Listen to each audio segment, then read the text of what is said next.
Na-try mo na bang mag-live selling? Hindi. Na-try ko lang on air na nagpapanggap dun sa show ni Laila na shout out. Na kunwari nagla-live selling ka. Ako hindi ko pa nasusubukan. Oo, ba't mo natanong? Kasi di ba nagva-viral ngayon si Matet? Hindi ko pa nakita, pero rinig ko nga. Ano ba yun? Nagla-live selling kasi siya. Of course, we respect yung mga nagla-live selling. It's an honest way para kumita ka, para sa pamilya mo. Kaya lang parang umabot dun sa punto na bumigay yung damdamin ni Matet. Dahil dun sa mga nambabash sa kanya. Na diba, as we all know, syempre, superstar, Nora Honor. Kailan lang nangyari, diba? She passed away. Tapos parang may nagko-question dun na, wala ka na kasing project. Wala nang nanay mo. Okay. So, kaya parang kinoconnect nila kaya ka naghahanap buhay sa pamamagitan ng live selling. Diba? Parang ganon. So, umabot dun sa punto na bumigay siya. Tapos talagang naiyak na siya habang nagla-live selling. Tapos parang sinasabi niya na, patay nga yung nanay ko. Gumaganon na siya. Tapos parang nagtatrabaho ka ng maayos. Ginaganyan ka pa ng mga komento. Alam mo, naano ko doon, na-hurt ako for her. Kasi parang mauunawaan mo yung sitwasyon ng mga taong ganito na naisip ko, ang hirap din no? Kapag minsan kang naging sikat na sikat. Diba? Yung popularity. Si Matet sila ba yun sa Itbulaga? Ni Isis? Or sila yung parang rivals dati? Rivals. Nung bata sila, diba? Yes, kasi sikat na sikat siya. Child actress, diba? So, inabot mo yung ganong kasikatan, nakakalungkot na up until now, yung thinking nating mga Pilipino, feeling mo kapag sikat ka, forever ka ng sikat at mayaman ka dapat. Parang wala kang karapatan na gumawa ng ibang paraan para kumita ng matino, ng tapat. Yun yung nakakalungkot dun sa storya na yon para sa akin. Kasi parang, oo nga, minsan siyang naging popular. Wala namang mali doon sa ginagawa niya. Honest living naman yun. Gumagawa siya ng paraan para kumita ng pera. Wala siyang sinasagasaan. Wala siyang ninanakaw. Diba? Honest means para kumita siya. So, bakit mo pagsasalitaan ng masama? Oo. So, gano'n siya? So, anong mga sinasabi niya? Yung nung umiiyak siya, meron ba siya mga pinagsabihan dun sa mga bashers niya? Parang kung tama yung pagkakaunawa ko kasi parang isa yung nag-trigger sa kanya yung comment about dun sa mom niya. Syempre. Na parang sinabi niya na hindi ito yung exact words but the point was unnecessary comments. Ayan yung live selling niya na naiyak na siya. Di ba, naiyak talaga siya. Pero pag naisip ko, nakakaiyak nga naman kasi yung ginawa niya. I think this is aftermath na. Yung pagkatapos na nung live selling niya na naiyak, parang meron siyang ginawang explanation. About what? Kung ba't siya nagla-live selling, ganon? Na parang sinasabi niya na masaya naman daw siya doon sa ginagawa niyang live selling. And parang, Pakin nyo. Kung gusto niya gawin diba? yan. At saka honest living yan Bakit mo naman mamatahin yung tao kung kumikita ka?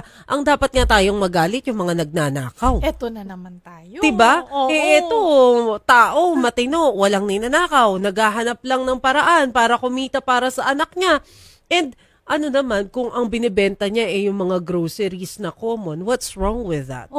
Samantalang yung mga nagnanakaw, in broad daylight, kung tatawagin, di ba? Kasi harap-harapan na di ba? Exactly. Na nagnanakaw, pinagtatanggol pa. At tayo ang binabash. Di ba? Nakakakita niyan. Minsan nakakalungkot na merong, etong video na to, in-upload yung pinakita natin na naka-green siya, in-upload yan a day after nung live selling niya, na sinasabi niya na hindi daw siya naiiyak dahil nahihiya siya doon sa ginagawa niyang live selling. Sabi nga, proud nga siya doon sa trabaho niya. Well, wala naman talagang dapat ikahiya. Dahil yung pagla-live selling niya, honest living. Diba? Wala kang ninanakaw, wala kang inaagrabyadong ibang tao, tapat ka. 'Di ba? Sa pagkita ng pera. So yun yung sinasabi niya. Kaya lang sana nga lang daw mag-ingat naman yung iba dun sa pagbibigay ng komento. Kasi ang nakakalungkot diyan, lalo na yung mga nagko-comment na netizens na hindi gumagamit ng sarili nilang pangalan. Ang tatapang 'di ba? Ang keyboard lalakas warriors. ng keyboard warriors, ang lalakas ng loob na mambash. Pero hindi naman sila nagpapakilala. Because I assume in reality, duwag sila. Kasi hindi nila kayang panindigan yung mga sinasabi nila. Without also considering kung ano yung nararamdaman ng binabash nilang tao. Di naman opisyal ng gobyerno to. Wala naman siyang ninanakaw. Ano ngayon kung sikat siya dati, tapos ngayon nagla-live selling siya. Kayo nga, hindi nga kayo sumikat kahit kailan. Ang problema, 'di ba, sa atin ay pag ganyan, kahit hindi nga sikat, basta artista ka o kaya public persona ka, parang tingin kasi ng tao sa iyo, public property ka, nandyan ka dapat handa ka na ibabash ka ng ganyan. Pero itong ganito, sa sitwasyon na ganito, sa kontekstong ganito, ibabash mo yung tao. Diba? Na parang, ano bang masama sa ginagawa niya? At saka, oo nga, namatay yung nanay niya. So, kailangan mo ba siyang i-down ng husto? Kasunod ng pagkamatay ng nanay niya? Is that what you're saying? Kung sino man yung basher na yan? Baka dapat mas mahiya ka sa balat mo.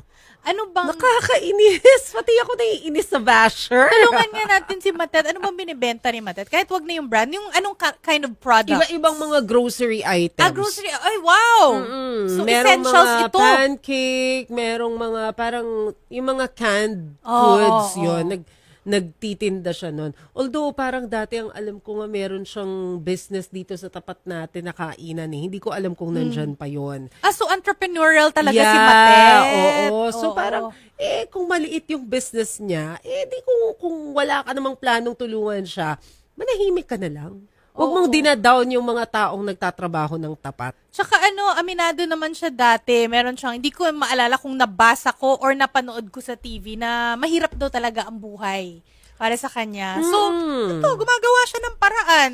Honest nga, na Actually, paraan. mas nabibilib nga ako sa mga tao na na-experience nila yung okay yung buhay nila. Tapos naharap man sila sa challenge, patuloy na lumalaban ng tapat. Mas nabibilib nga ako dun kesa yung mga tao na ang bilis mag-give up o kaya yung mga tao na, naku, nasa taas ako dati, dapat panindigan ko to, magnanakaw ako. Parang yung...